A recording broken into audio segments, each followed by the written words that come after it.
Here's how to make very simple but delicious honey roast carrots and parsnips. Begin by taking 500 grams of carrots and 500 grams of parsnips, and then we're just going to peel them, leaving the tops on. We're then going to cut them in half lengthways. Depending on the size of them, you might want to cut them into quarters, and also if they're a little bit woody in the center, you might want to just remove that core, but that is entirely up to you.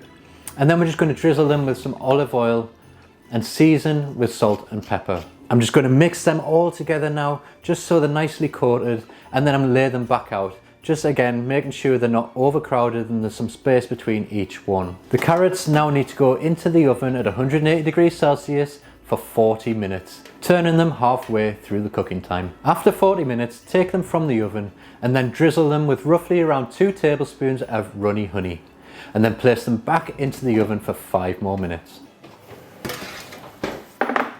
Pile them up onto a plate, and that's your honey roast carrots and parsnips done. So that's how I make my honey roast carrots and parsnips. I hope you enjoyed it. Thanks for watching, and I'll see you in the next video.